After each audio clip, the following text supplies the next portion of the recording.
Hello, I'm Robert Simmons.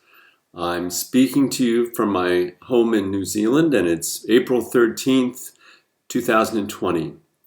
I feel lucky in a way to be talking to you from here because, as everybody in the world knows, we're in the middle of a global pandemic and seemingly also an economic meltdown all over the world. And I say I'm lucky because right now in New Zealand, we probably have one of the best and most effective efforts going on to suppress the spread of the virus. So there's many fewer people suffering here than in other places. And as I talk about this, the reason I'm making this video is to connect with you about our work with stones, our spiritual work with stones, and how that potentially can help us in the situation that we're in now, and even more perhaps to help us do something helpful in the world, which I think we all want to do. The thing I would say about this moment is that we can all see that structures that we imagine to be the bedrock of our reality are seeming to dissolve very rapidly. And of course, people are suffering and dying, and everybody feels, I think, some degree of fear. All of us would like to do something to help, but most of us are self-isolated in our homes, and it can seem as though we're really alone in this, and also that we can't easily reach out to other people. So what can we do? What's the spiritual opportunity within this crisis? You've probably heard people saying already that in Chinese, the word for crisis and opportunity are the same word. And I in no way want to make light of the horrendous nature of what's going on in the world right now. And I certainly don't want to overlook people suffering. In fact, many of you who are empathic, as I am to a degree, you may be feeling the suffering of other people and the anguish of the whole human race as we go through this, because it's in our field. We are all connected through the field of human consciousness, through what Rupert Sheldrake called the morphogenic field of our species. And so, when something as powerful as this moment in time happens,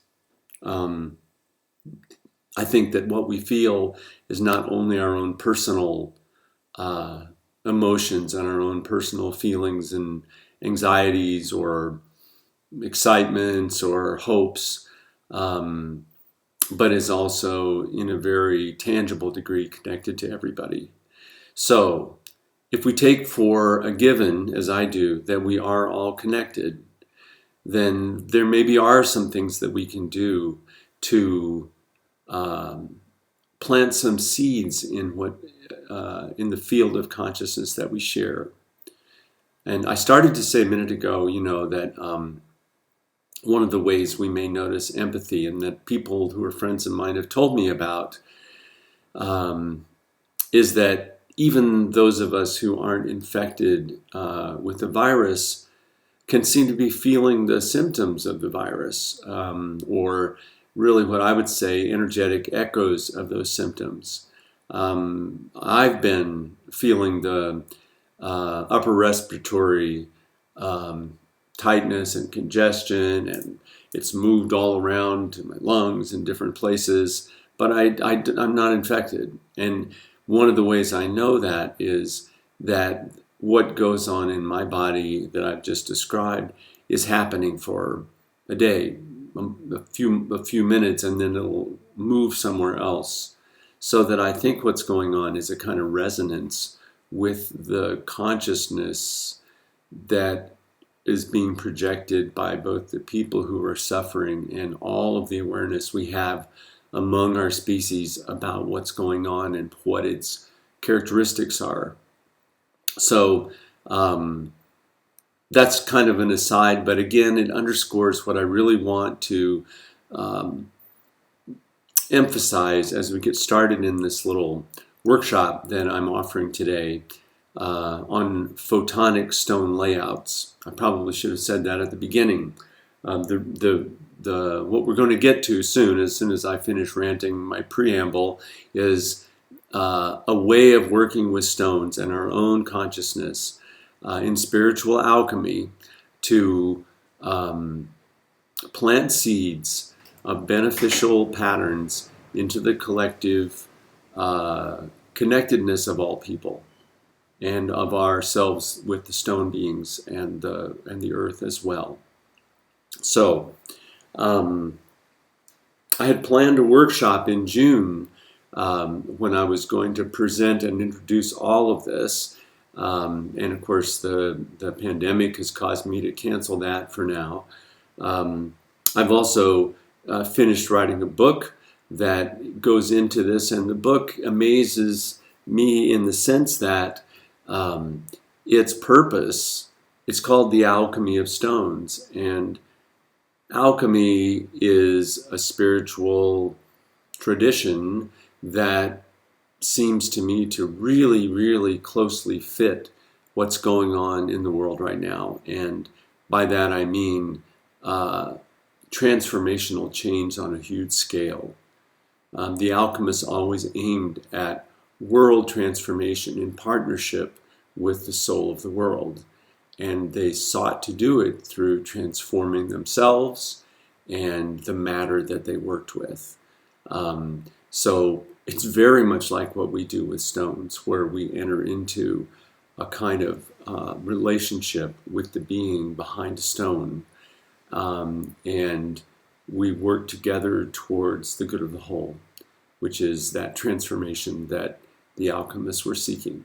Now, I want to show you, before I go any further, this is going to be backwards thanks to the way my video works, but this is the cover of the book that's coming out, The Alchemy of Stones, that will be coming out in, I think, September. And it was supposed to be May, but this has all been delayed by the pandemic. But anyway, this is the image of the cover, and you can see that the very center of it is a radiant image of the Earth, which shows the Earth as a planet of light. And the four stones around the Earth are what I call the cornerstones of the Alchemy of Stones. At the top is azestulite. Right here is moldavite. On the opposite side is phenakite. And at the bottom is rosophia. And these four stones work in an amazing synergy for our transformation and to connect us with what I call the goals of alchemy, which is that awakening to our highest potential. And anyway, these other images here are alchemical images, and if you get the book, all of that and what they mean and why they're there is explained in there. But that's my preview of the book with backwards lettering. So in alchemy, the basic instruction for transformation of something from a lower state to a higher state was something that in Latin is called salve et coagula. And what it means in English is take apart and put it back together, or dissolve it and then coagulate it. So in this time, we see around us all these things dissolving and going into potentially, as you just look at the news, going into potentially a state of chaos. And that's the frightening part for many of us, because we moor ourselves in the structures that we believe are the bedrock of our reality. And when those structures can't be depended on, our first response to those is fear. In spiritual alchemy, there is a way to encounter the dissolving of structures without fear, or after fear, you might say. You know, the fear may make you notice what's happening, and then you have a choice about what to do. But that is a kind of observing of the moment that's happening, and looking around and realizing things are dissolving. The structures of our society, the structures of our economy, are seeming to just dissipate, dissolve and dissipate. And, you know, I hope, just like every other person, I hope that doesn't happen in an extreme way. And at the same time, from the alchemical point of view, it's the beginning of the process of transformation. It's the dissolving before the coagulation into a new, higher substance. And if we take that metaphor for ourselves, as we feel even our own psyche, in a sense, has an influence of feeling like we could be dissolving because everything we counted on, not everything, but many things we counted on to be solid are not anymore, or seem not to be anymore. So the inner alchemy of feeling that dissolution internally, even if it's what's going on outside of us, is that unsettling emotion of the awareness of a kind of dissolution into chaos. So the good news is, in alchemy, in spiritual alchemy, the first thing that the alchemists sought out was what they called the prima materia, the first matter. And there's a lot of debate as to what that was. I would say that it's many things. It's consciousness. It's subtle matter energy, that is the in-between realm between spirit and matter is composed of what's called subtle matter, or subtle matter energy. And that's also the realm that's called the realm of soul, or the imaginal realm. And the work of spiritual alchemy is done in that realm, because in part the purpose of spiritual alchemy is to bring spirit and matter together. In fact, that's probably the central goal of alchemy, is to create what was called, quote unquote, the philosopher's stone, which was matter that was completely infused with spirit, with consciousness. And so those of us who work with stones know that stone energies are energies of consciousness. They affect our consciousness. They affect what we call our energy field. And that energy field is, another word for that is the subtle body. It's the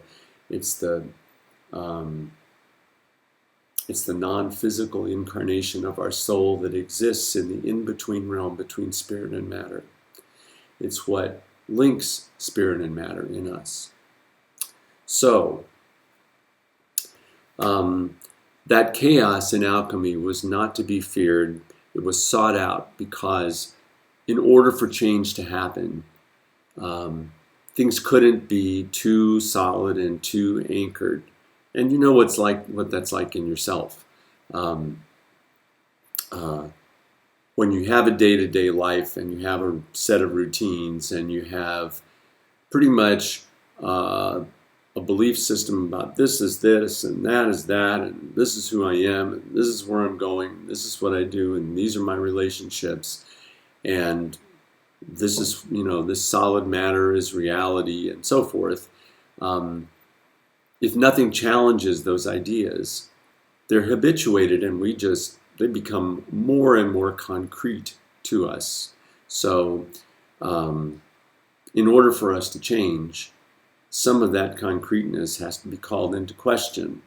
And that, in a sense, is this first matter, this prima materia. Whatever in us or in the outer world is in a state of flux, you might say, if we don't like the word chaos all the time because it makes us nervous. when things are in a state of flux, they're more amenable to change. So they are right now, majorly, which means that the opportunity of this crisis is transformational change on an individual and global scale. And individual people can have an effect on that, I believe. Now, how is that? Well, I'm going to use the example of chaos theory, which is a kind of mathematics. It's the mathematics that generates the amazing patterns that are called fractal geometry. And the little piece I want to extract right now is that in chaos theory, dynamic systems, which is what it describes, systems that change and transform constantly, whether it's the flow of the river or the processes of life, or anything else, the weather, the way our hearts and brains work, also work according to this kind of mathematics. When chaos theory says that dynamic systems work in a kind of a feedback arrangement to where they change, but they still resemble what they were before, except when at an unpredictable time, like our time right now, a dynamic system can just go into chaos, go into what seems like complete chaos. And in the math of chaos theory, what happens after chaos? I think we all want to know that right now. And in chaos theory, there are things called chaotic attractors. And what is a chaotic attractor? It's like a seed of order within the chaos. So if you can imagine, like, I don't know, tabletop, and everything there is chaotic, except that, all the matter is not even behaving like matter would behave. And then there'll be somewhere in that field of what I'm calling the tabletop, little tiny seed of a pattern, a partial pattern. And that partial pattern begins to gather some of the chaotic pieces towards itself, and they imitate it. And it creates eventually, through some of the seeds, some of the chaotic attractors are successful in attracting enough of the chaotic pieces to themselves that a new pattern that resembles those little chaotic attractors begins to form. Now, that's one kind of language for saying when things fall apart, something new arises from the ashes. And when we're in the place where things are falling apart, we have the opportunity, if we choose and if we find the courage to do it, to be the seeds, be the chaotic attractors, be the seeds of order in the chaotic situation. Or we also have at the same time, we have the ability to plant seeds of order in the so-called chaotic situation.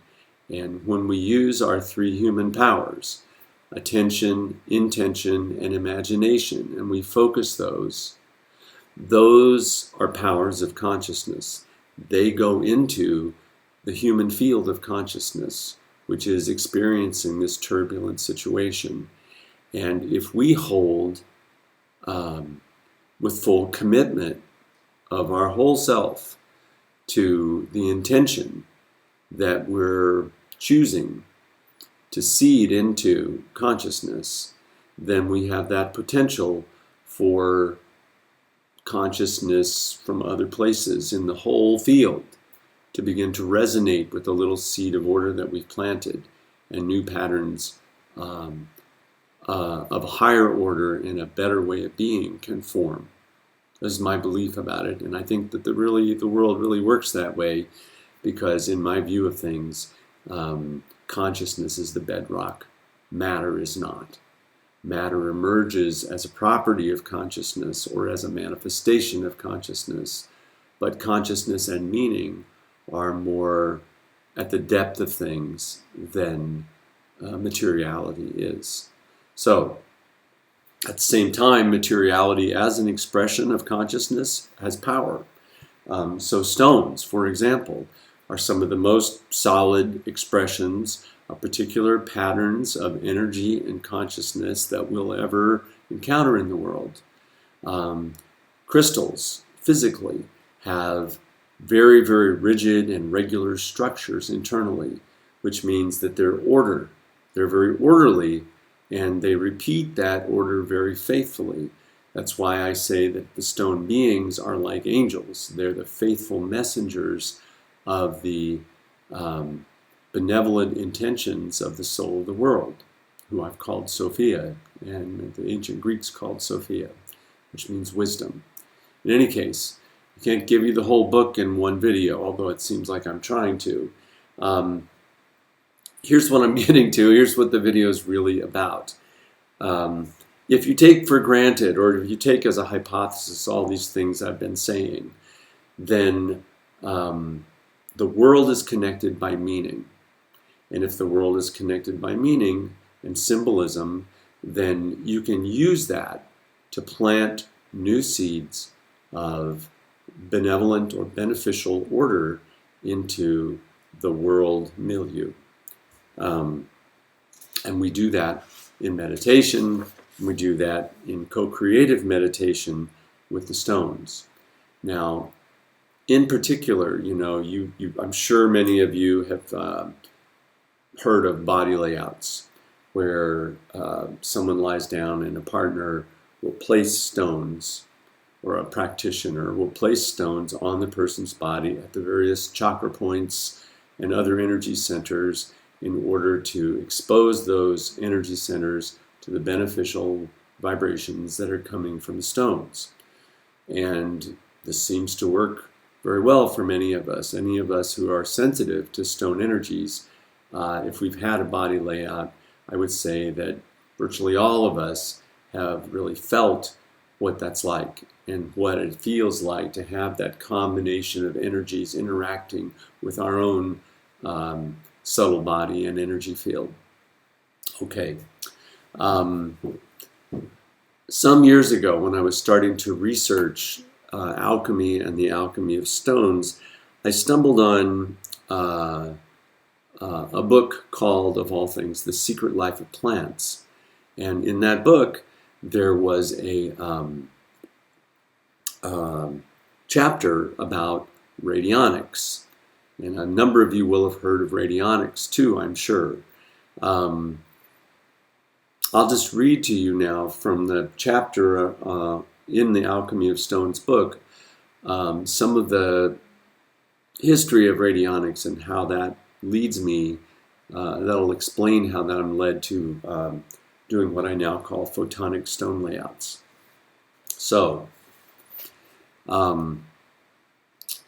here's a quotation from The Secret Life of Plants. At the end of the 19th century, Dr. Albert Abrams, the son of a successful San Francisco merchant from whom he had inherited a vast fortune, traveled to Heidelberg to study medicine.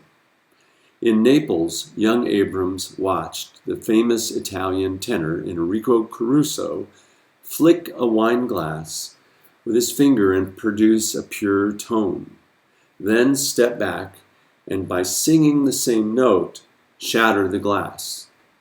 I'm sure you've all seen that depicted somewhere in films or commercials or something. This impressive, but this really was done by Caruso, and this impressive feat awoke in Abrams the idea that he might have stumbled on a fundamental principle that could be tied to medical diagnosis and healing. Remember, he was studying medicine. Abrams went on to develop a technique of medical diagnosis using samples of tissue from patients, and another person as a stand-in or resonator for the patients. So they'd have a little bit of tissue from someone, we might say a bit of DNA, but another person would be holding it and acting as a resonator to connect with the patient who was actually going to be treated. Abrams had great success with this technique, although he was attacked by the medical establishment of his day. Now, Abrams called the technique radionics because in his time, the information that led to his diagnoses was imagined to be carried by radio waves. This was not the case, and I believe now that all radionics work directly at the level of the consciousness which underlies physical reality. So in other words, those three human powers, attention, intention, and imagination, are the current that what they called radionics rode on. Some years later, William Knuth investigated Abrams' work, and this led to his experiments with radionic pest control. He too experienced amazing success. In his work, he exposed photographs of farmers' fields to tiny amounts of pesticides while charging the photograph with a radionics machine. And in many cases, his treatments succeeded far better than the direct application of pesticides, and at a far lower cost, obviously, and without damaging bees and other beneficial insects. Somehow, his treatments apparently caused the unwanted insects to die or disappear. In one amazing experiment, Knuth took a photograph of an insect-infested cornfield, cutting off one corner of the image before treating the rest of the photograph radionically. In The Secret Life of Plants, it was reported that 80 to 90% of the pests died or disappeared from the part of the field that was represented by the photograph. However, the area which had been cut off the photograph remained fully infested. So picture that.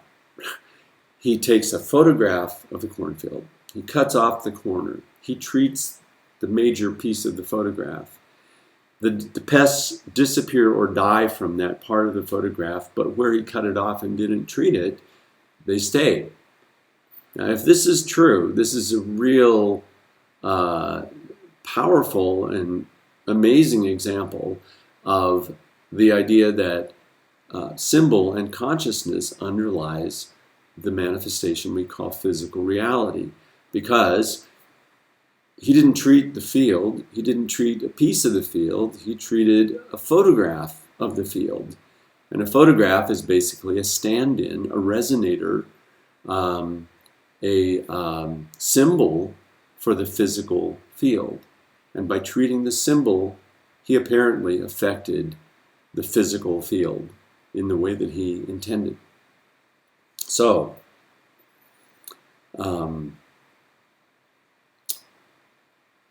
soon after this, pesticide companies enlisted the government to put Knuth and others in this field out of business, claiming that their results could not be replicated by, quote, disinterested agencies.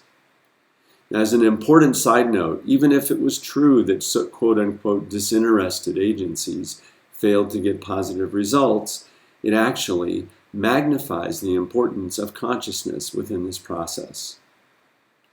As was seen later, it was the intention of the experimenters rather than the effectiveness of their electronic devices that was primarily responsible for their very real successes.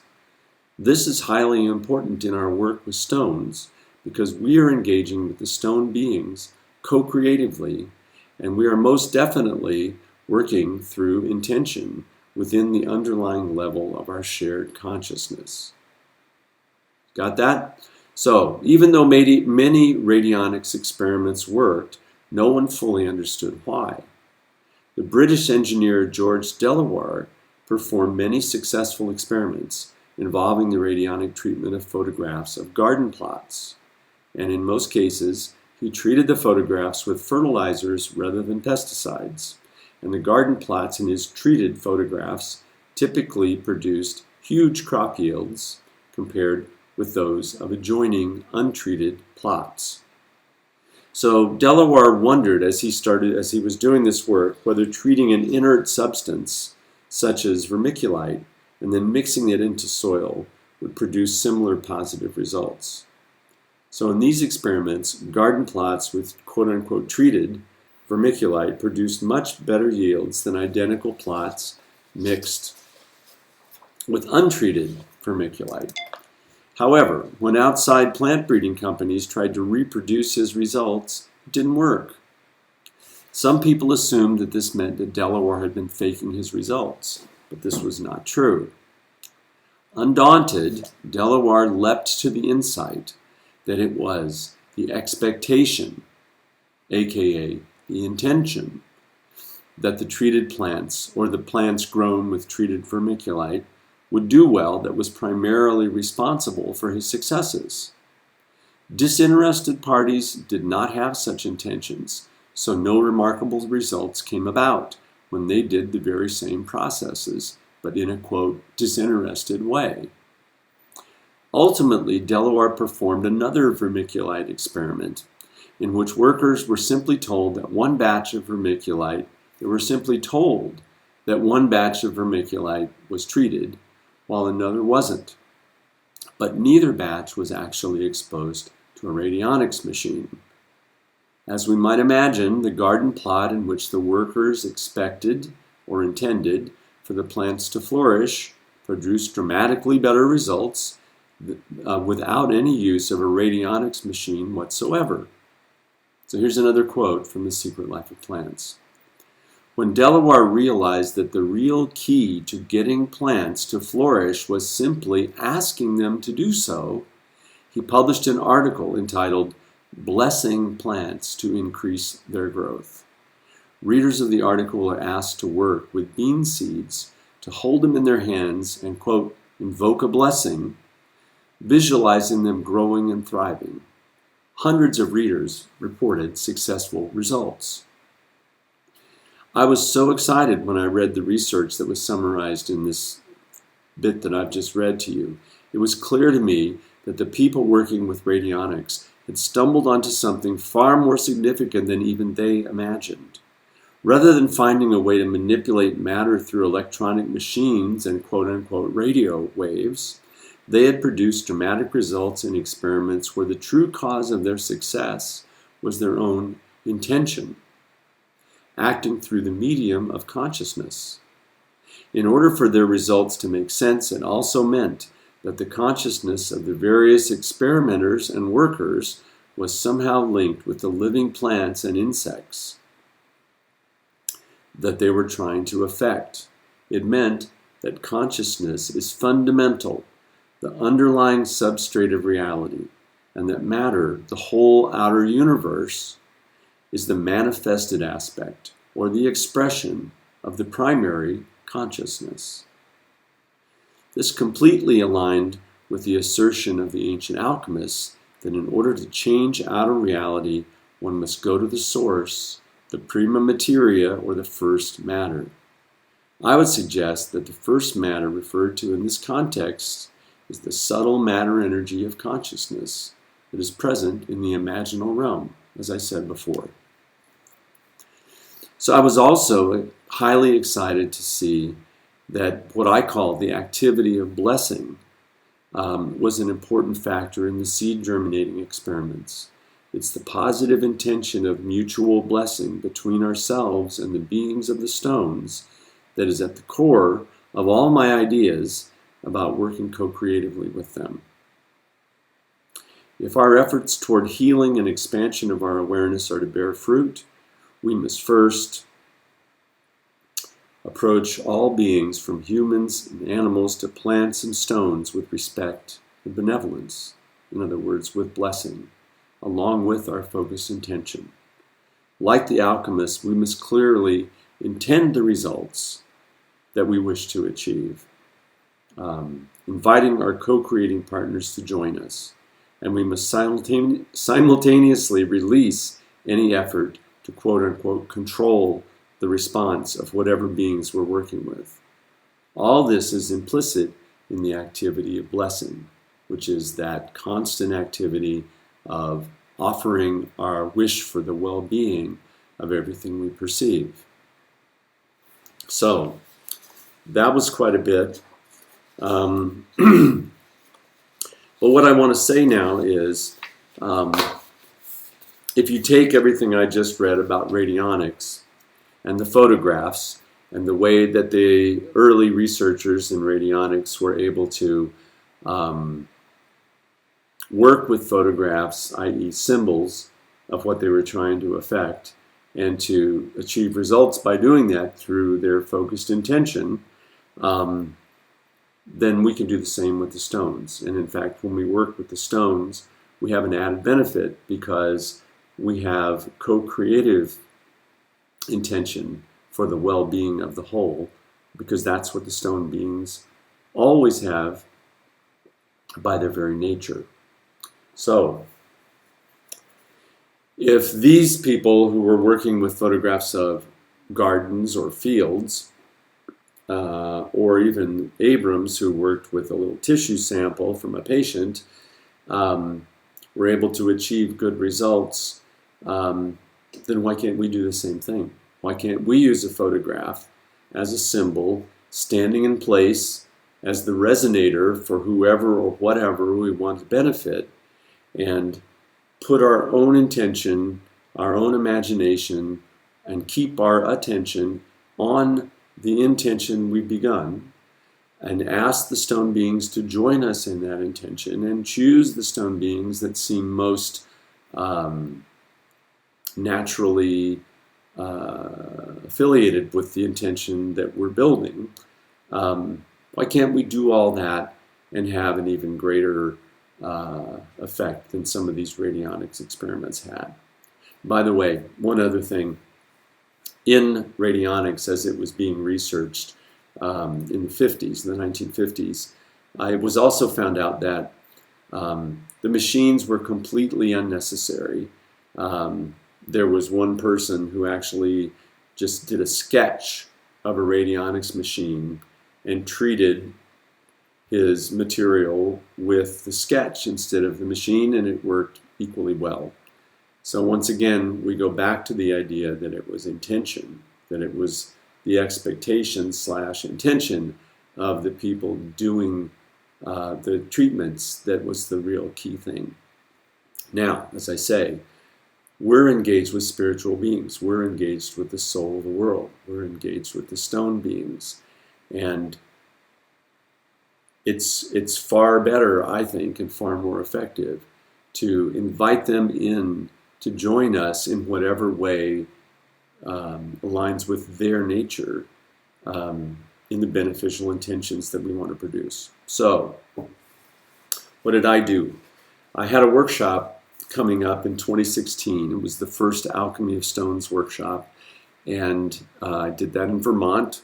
We had 182 people, and I told everybody who was coming, bring a photograph of yourself on an 8x10 piece of paper. Lying down as best, or up against a wall with your arms out, your hands open. And I didn't say what that was going to be for. So at a certain point during the workshop, I had everybody bring their photographs in, and we chose up partners, and I had little kits with a number of different stones in them. And everybody was issued a kit. And the stones I had chosen as some of the strongest, most beneficial, most high vibration stones that I was familiar with, and gave everybody one of these kits. And the idea was that one person would lie down, and the other person, their partner, would sit with them and would do a body layout, but not on the person. They would do it on that person's photograph. And the person would just lie there and be receptive. And we would see whether the person that was being so-called treated would feel the effects of the stones being placed on their photograph in a way that resembled what they might feel if larger versions of those stones were placed on their physical body. So, this is one of the kits. Again, I think that's probably going to show up backwards, but it says Photonic Layout Kit. And my company, Heaven and Earth, makes these, and there's about 40 different stones in there. So that's what I've used in some of these layouts that I'm going to show you. So in the workshop, what happened confirmed everything I've been talking about up to now. After we did the layouts, when we did one layout, then we would switch with our partners and the other person would receive the layout. And then afterwards we had some discussion, and I asked people how many of those received the layout could feel the energies of the stones as that happened. And more than 90% of the people raised their hands. And I said, well, how many of the people giving the layout could feel the energies themselves while they were giving the layout? And 90% plus raised their hands. So to me, that was a very big success. Excuse me, and an indication that I was really on to something that we could use, because there are endless possibilities if this, now that we've seen, I should say, that this is effective. Now, all I'm saying right now is that in my experiment, in my workshop, and then later in another workshop I did in Japan in 2019, the people who were participating could feel the energies. They all said they could, and I'm sure they could. In fact, I had one little bit of proof for myself that this was a real thing happening. There was one extra person who didn't have a partner. So as I was leading the workshop, I had her come up on stage while everyone else was getting their photonic layouts, and I did hers. So I had her photograph, and while I was watching over everybody else, I also did the stone layout on her photograph. And her eyes were closed, just like everybody's. And there was a point at which I placed a little piece of Rosophia onto the heart chakra on her photograph. And right at that moment, she spontaneously said out loud to me, "Oh, my heart just opened." So I got a little thrill up my spine when I heard that, because this was the first time I had ever actually tried it with people who weren't already, with someone other than myself. So when she said that, I thought, okay, Robert, this is for reals. You got to do more. And I certainly have. So one of the other things I took from my research into radionics, and also the experience with what I call photonic layouts, is that you don't have to confine it to people. You can do this to beneficially affect just about anything, any place, or any being. I'll say more about that as we go along here. But first I want to show you a photograph of, this is a photograph in the book of a photonic body layout that I did for my friend Karen. She's a friend here in New Zealand, and that's my hand in the picture placing one of the stones on her photograph. So those were all intuitively placed. I used a pendulum to help me decide what stones to put where, and I used intuition as well, and just the feeling of things. And I would say this, that in this case, and one of the benefits of a photonic layout, unlike a regular body layout, in this case, I kept that layout going for a whole week. In other words, I didn't take the stones off and take it apart for a whole week. And you can't do that with a physical body layout. Nobody can lay there for a week with stones on them. But you can sense the fact that the symbol of yourself, that the photograph is a conduit for the connection through the field of consciousness via which we're interconnected, to carry the energies and intentions of both me, who's treating my friend Karen, and also the stone beings that I brought into the process. Since that works that way, I was able to do a whole week-long layout on Karen, and she felt it in her body, in her subtle body, I would say, for the whole week, and got a lot of what she perceived as benefit from it. So, one of the things you can do then is you can do a layout with any intention you want on a photograph of yourself or a friend or anyone whose permission you have to work on them. So I'll show you a layout I'm doing for myself right now during the coronavirus to try to help me stay well and physically well, and also emotionally well and psychologically well as we go through this astonishing time. So this is my picture, and you can see I've got 3 stones placed on my image here. And that image, well, those 3 stones are Healerite, Rosafia, and white azestolite. And if you've watched my other recent video, you know that those are the 3 stones that intuitively I feel are kind of my go-to stones during this transformational time of crisis and opportunity. I'm wearing them right now too. That's the green stone is the Healerite, which is kind of the all-purpose stone for holding the pattern of physical well-being in the subtle energy realm. Rosafia, which is the stone that is most connected to Sophia, soul of the world, and which for me and many people is a very strong and good grounding influence that also puts us in touch with the loving, benevolent energy of the divine feminine soul of the world. And then the third one on this trio is azestolite, white azestolite, as I said with my photograph there.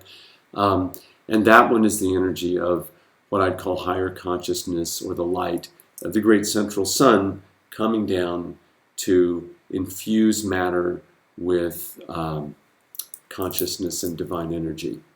So I'm wearing them. I'm also wearing a healing necklace here, but we won't go into that. And I put that in my photonic layout so that 24 hours a day, my intention is being symbolized and also energetically charged by my image and by the 3 stones I'm using. Okay, so what if you don't have a photograph? Another thing that you can do is take a generic image of a person like this, and you can do layout on that. If this was for myself, I would put my name up here at the top. This layout is for Robert Simmons. And my name also symbolizes me in the realm of consciousness. So just as the sketch of the Radionics machine worked as well as the machine, the generic diagram can work as well as a photograph, as long as you make it the symbol for the person it represents. So put your name on it, or if it's your friend, put your friend's name on it, and place the stones right on that. And I also have on this diagram a little place to write what the goals are for the layout. And I take this idea from some Dr. Emoto's work with water, where he actually taped words onto jars of water, such as beauty, love, or anger, ugliness, and then photographed the crystals that formed when he froze that water. And of course, many of you know words that had beautiful meanings created beautiful crystals of water, of ice, and negative words created chaotic, ugly-looking crystals, relatively speaking, of ice from those jars. So on our photonic layout, and you can do this with a photograph too, write the goals. Even if you don't write it on the photograph, write down the goals, because you're just solidifying your intention that much more when you do that. So physical healing, spiritual well-being, emotional healing, calming, um, enlightenment, consciousness expansion, ascension, any of these kind of, whatever it is that you're attempting to co-create with the stone beings, and whatever person you're working with, even if it's yourself, writing those things down is another strength that you can add to the intention of what you're doing. Okay? So we've seen what a stone layout looks like on a person. And now I'm going to show you some layouts I've done for places. But before I do that, I want to say a couple of words about permission and about other applications of photonic layouts. First of all, about permission. If you're going to work on another person, you need their permission to do it.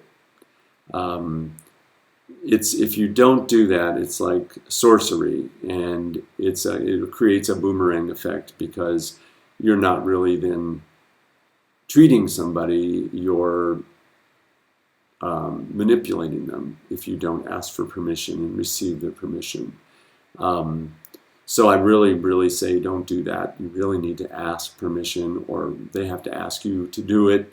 And there's plenty of people in the world you can do that on. But that means, you don't start necessarily trying to fix the people that you think have something wrong with them, whether they be politicians or whoever.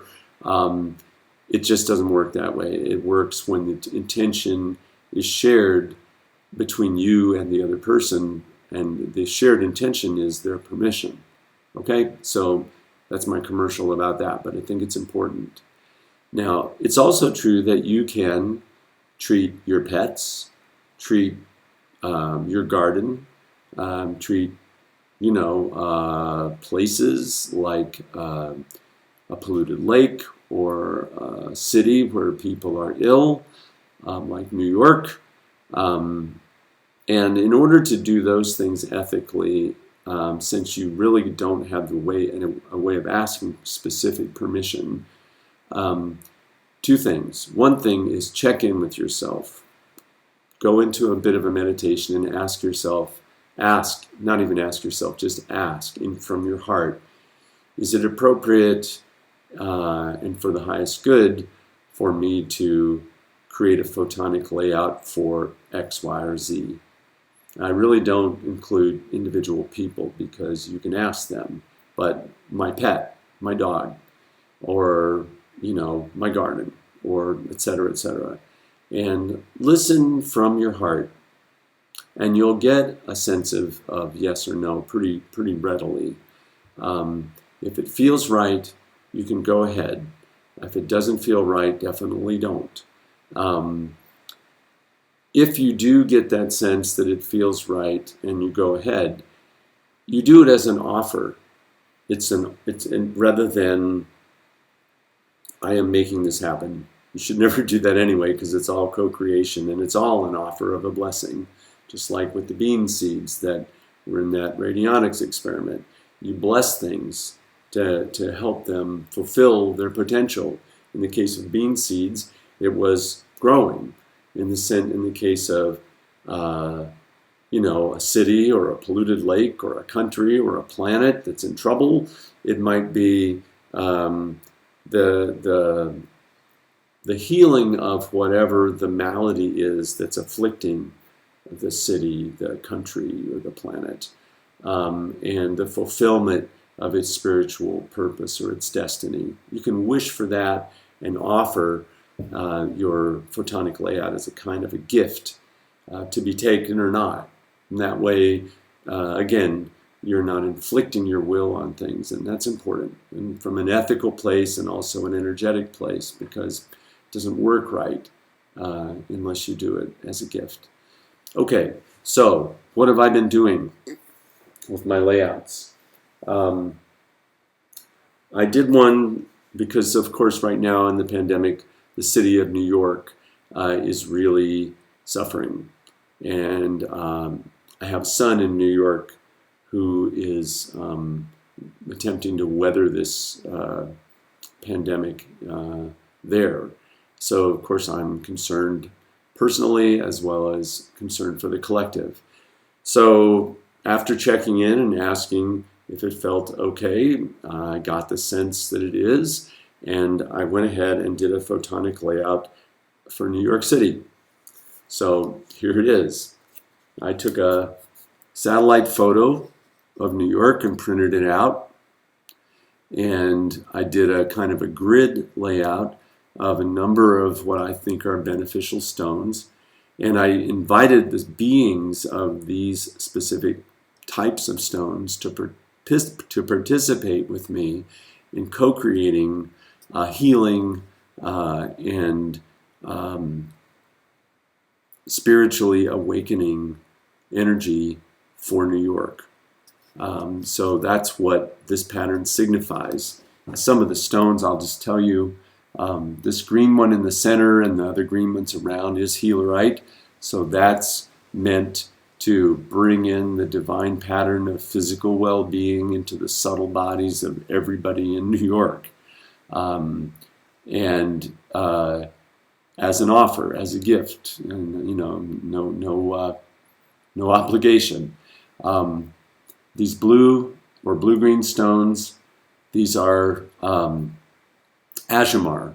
And Azamar, to me, is a stone that brings joy and lightness and kind of a joyful participation in life, whether the conditions of life be happy or sad. As Joseph Campbell used to say to his students that as they graduated, I wish for you to go participate joyfully in the sorrows of the world. So not only in the sorrows, but in everything about life. So anyway, Azamar carries that frequency, and I felt like that would be beneficial to intend to put into the pattern of New York. These stones here, these black and white crystal, these black and clear crystals, those are Tibetan black quartz, and their energy is very much protective and dispelling of negativity. So you can imagine that that sort of an influence would be helpful there too. I've also, in terms of protection, gone around the city with these stones, which are called Guardianite, and they are probably the strongest, in my view, stones for dispelling or dissolving negative patterns and negative energies and protecting us on that subtle energy level from influences that are negative. So I wanted that all around the city. That was my wish. Then in addition to that, there are also some white azeshalites, which are to bring in that divine consciousness. Those little white spheres are the white azeschalite. That's to bring in the light of spiritual awakening. And in addition, we have the Rosophilia spheres, the little red-brownish color ones there. Those are to bring in the earth's love, to bring in grace and the soul of the world's influence, and that reassuring, loving energy that Rosophilia carries. So the last ones that I'll point out are shungites. And shungites, in my view, that's these sort of shiny, irregular black ones that carries, it kind of speeds things. It enhances the rapidity of the influence of change that we want to make. So the intention for that was to bring those in to help the recovery, if the recovery that we all hope to see happen in New York happen quickly. Disclaimer, no one can guarantee what the results of any kind of work like this will be. I'm extrapolating from the experiences that people had in my workshops and that I've had myself in terms of energetically feeling beneficial influences from doing things like this. And of course, drawing from this history of radionics. So that was the layout for New York. But we can think bigger. I did another layout for the United States. The United States is having the most trouble with the coronavirus of any country. And of course, New York has it the worst. But in any case, here's the satellite image of the United States with the photonic stone layout on it. I see it looks like Florida's pointing the wrong direction there, but that's the video reversing things again. But I put many of the same stones in this that I put in the layout for New York. I did add Vitalite stones here. Vitalite stones, in my view, carry the energy of spiritual and physical vitality in that subtle energy realm. So I included those to kind of help America, at least to carry the intention of helping America get back on its feet again in an appropriate way and in the best timing. I put Moldavite around here in the grid to carry the intention of spiritual transformation and awakening for the United States. I think everybody knows who's spiritually oriented that that's really needed. In the center here, I put a grid that was made out of all different types of azeztulite, and that's to underscore and amplify that energy of light and higher consciousness coming into the whole United States. I've got the 3 stones that I'm wearing that I put on my own layout here. This is for that healing, stability, and awakening, healing, healerite, stability, and well-being, Rose Sophia, and enlightenment, azeztulite, in a triangular form around that. These little crystals are called magnifier quartz, and they're meant as intensifiers of the energy. So because magnifier quartz seems to be a stone that does what its name implies. It magnifies the effects of other stones. Now the last thing, just for fun, I put a big fat piece of moldavite right on top of Washington, D.C., with the intention that whatever transformation is called for the energies of Washington, D.C. to transform for the highest good, I would encourage that, and moldavite is one of those shaker-upper stones. It's probably the best one for transforming things to their highest path, kind of ready or not. But again, it's offered as a gift, not as a manipulation, because it doesn't work to do it that way. And I sure don't want the energies of Washington, D.C. to come back to bite me. But anyway, that's my map of the United States with the photonic layout. And the reason I'm showing you all these is those of you who are moved to do it can try this kind of thing yourself. You know, remember going back to chaotic attractors that I talked about early on, there can be many of us, and I think there need to be many of us doing this work and attempting to act as and create seeds of order within the dissolution and chaotic flux of the current situation. Again, we must, I feel, release the tendency to get captured by fear, because that's what we create then. That's what we become seeds of then. And there's going to be plenty of people who are captured by fear, and we need to be something other than that.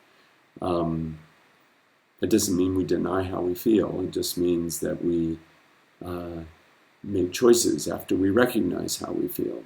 So, doing these things, just the fact of making a layout, whether it's as simple as 3 stones like I did on my own picture, or as complicated as what I just showed you on the map of the United States, every bit of hardware, if you want to call it that, the stones, every stone that's employed and every stone being that is asked to help is a benefit. And maybe more fundamentally, your own engagement of your three human powers of intention, imagination, and attention is engaged when you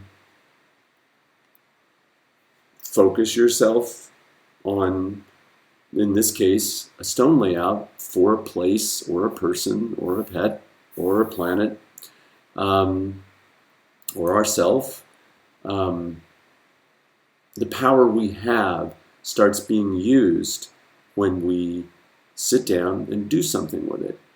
So I think that working with stones is the royal road for this kind of thing, because I think they also are conscious beings and they want to work with us.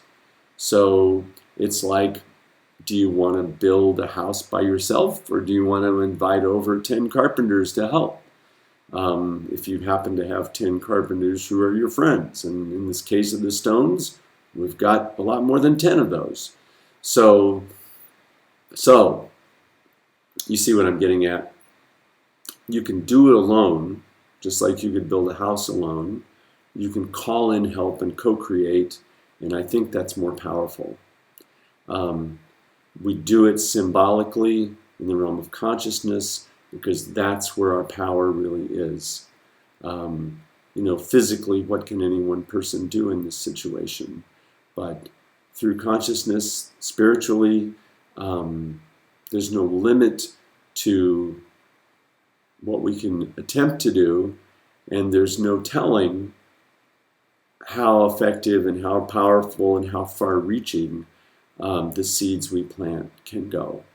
So I want to show you two more layouts before we finish, if you've stuck with me this far. The last one is really kind of, to me, I'm saving dessert for last here. But, the coronavirus is all over the earth, among all the, every country in the world, just about, if not literally, there are people with this situation. And the earth is also, of course, in a lot of distress in terms of the systems of the living earth. They're all under tremendous stress. And the air has been under stress. In a way, symbolically, I think, coronavirus is a respiratory illness. It attacks the lungs, right? I mean, human activity in terms of the way that we have treated the environment collectively has been like a lung disease for the planet, in the sense that the air has become more and more and more polluted, and the atmosphere has been affected to the degree that the whole planet is heating up. And all of that is a part of this crisis opportunity that we're living through. So here's my photonic layout for earth healing. And when I say earth healing, I mean healing the systems of the living earth, healing the spiritual consciousness, or the self, the soul of the earth. And I said consciousness, and one of the Azeshalites came off. That's good synchronicity. Okay, so the idea is for inviting the pattern, wow, of physical healing, of consciousness expansion, of love, and of well-being for the whole planet and all beings that live here. So these three white spheres are Azeshtalite for that higher consciousness.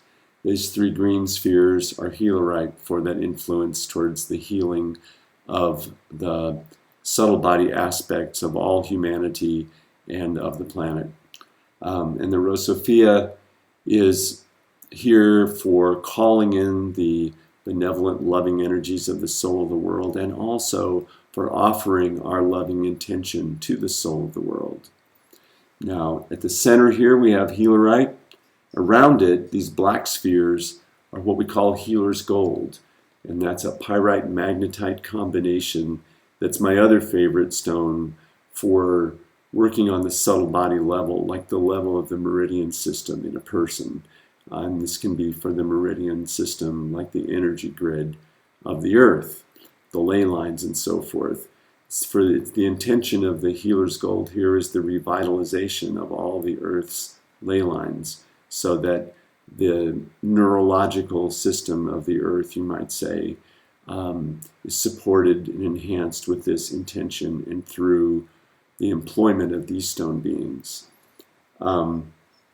Here I have the 6 pink stones. 3 of them are kunzite and 3 of them are morganite. And these are straight out love. These are put in the center portion of the photograph, which is symbolically meant to indicate the heart of the earth.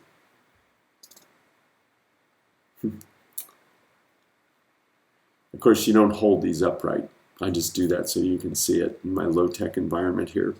And then all of these crystals are magnifier quartz intended to carry my intention that that the energies that we put in position here, that I've put in position here with my own intention, get magnified. So all of this is meant to benefit the whole of the earth and all the people here. And you can do that too if you feel as though you're moved to try it. You don't have to have all these stones that I'm using. I have a big variety of stones here with me, so I can pick whatever ones I want, and I pick the ones that I think are best. However, you can ask your stones in your own collection which ones are most appropriate for a given photonic layout, and then just go with that. Also, if you don't have a stone that you feel like you'd like to have, you can take another crystal, for example, just a plain crystal, and you can say to that crystal, I need you to play the role of azestulite, or I need you to play the role of Rosophia. Will you agree to that? Will you help me do that? And, you know, the stone being, you can listen in your heart for the answer to that. In my experience, they always say yes. And just as the diagram of a body can work in place of a photograph of someone's body,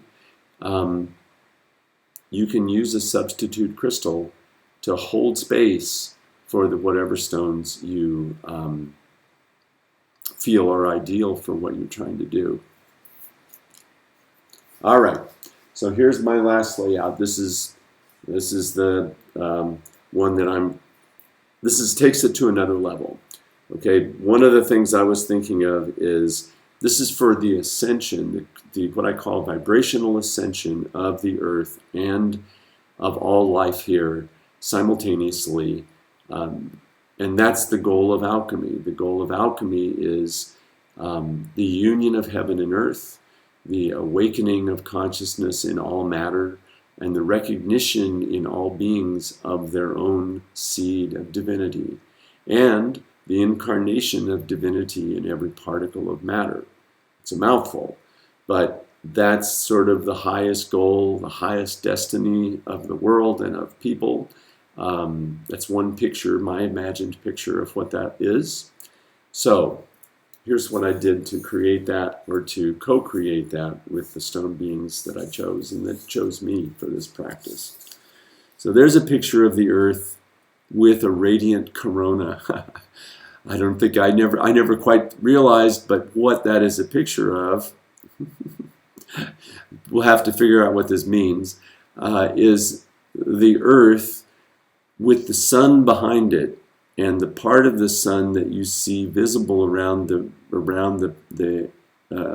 perimeter of the earth is called the sun's corona, which means crown.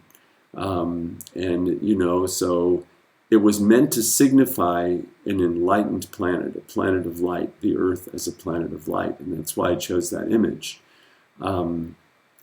We might be able to say that the opportunity of the crisis of the coronavirus is a kind of opportunity for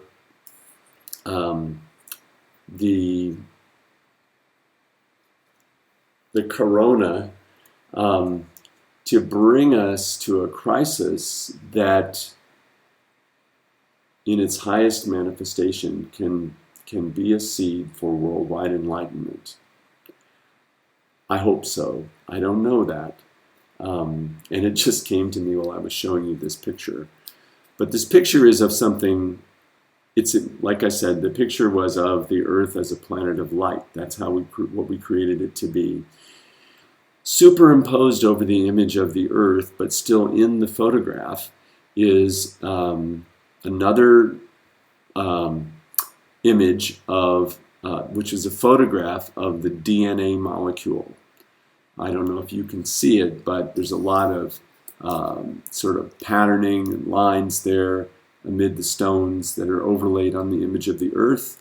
And that is the actual photographic image of a DNA molecule taken as a cross-section. So the DNA is a crystal itself. It's a liquid crystal. And I have all these solid crystals who volunteered to carry my intention with me of the complete awakening and enlightenment of the Earth and all beings here. And the reason DNA is there is because in my vision of this, we become beings of light, and the light, the spiritual light that we invite and that is being offered to us through some of the stone beings and always from the divine, will pour in through our DNA. So this picture of the Earth with DNA and the corona, the sun's light, the planet of light, and the stones of light all in a grid around the Earth are all together meant to carry this intention of enlightenment in us beyond the mind, but in every cell of our bodies, and not only our bodies, but of every living thing on Earth, and not only all the living things of Earth, but every particle of matter of the Earth. And not only of the Earth, ultimately, but the Earth can become a seed within the cosmos to bring enlightenment to all the cosmos. That's the great alchemical goal of universal transformation that was sought and is still being sought in union with Sophia, the soul of the world. I love to just pour these words out because they come bubbling up from my heart, and it is my highest intention. And it is the purpose for doing a layout like this. It's like imagination. I imagine what could be the highest possible thing that could happen in the world. And I've just described it to you. Intention. I want that to happen. Attention. I will give my attention to creating a pattern that is that's meant, and to the best of my ability is resonant with what I'm imagining. And what, when you imagine something, is it a product that you manufactured in your brain? Or is it something that came to you that had its own reason to come? That's just something to contemplate. Because when I say I imagined it, I don't necessarily think that it was something I made up. It may very well be something that came to me that I said yes to. And I think it's good for us to consider that idea both ways. Now, here we are. We have white azesthalites all around, carrying the energy of the great central sun, bringing it into manifestation in every particle of the world and in every cell of our bodies. I have 12 other kinds of azesthalite in the next layer in, because azesthalite has a number of varieties, and every one of them is ultimately oriented towards creating this planet of light and enlightened humanity and enlightenment of all beings here. At the very top there is a phenakite, which is a stone of expanded awareness, awakening the third eye, visionary experience. So that aids in the enlightenment and encourages it. This is at the bottom, this black stone is Master Shamanite. It's meant to ground it and carry it, and also to bring the energies of the depths up into this, because it's the interior of the earth, not just the light around it, that we're invoking. Inside here we have Natrolite, Petalite, Revelation Stone, Azamar, Danburite, Black Azeztulite, Celestite, Shungite, Circle Stone, Vitalite, Auralite 23, and Moldavite. So at the center there's this little plastic cup. What goes there? My DNA, or yours, if you do something like this. The idea here is not only to work symbolically on the levels that we've been talking about, but also to work with the actual DNA. So what I did when I created this is I took a swab like this, and I went and got a little bit of saliva and put it in the cup.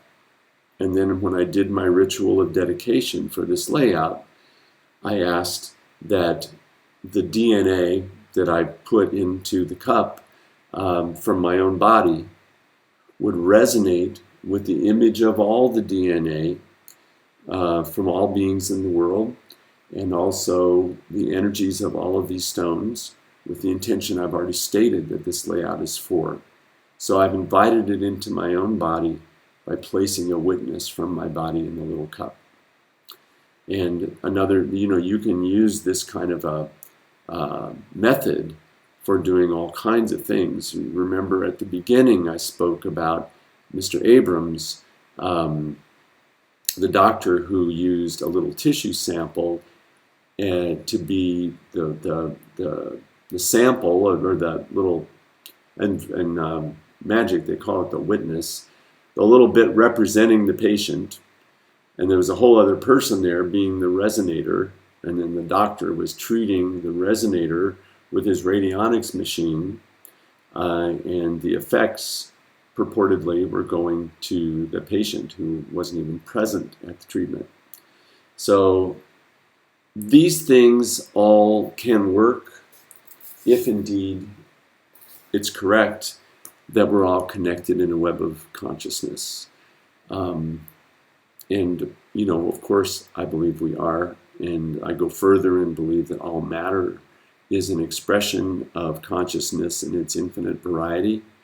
And I also go with the Gnostics and the alchemists who believe that the divine feminine principle of wisdom, Sophia, is present in all of matter and is the intelligence that manifests as the beauty, harmony, and appropriate unfolding of everything in the world every second of existence.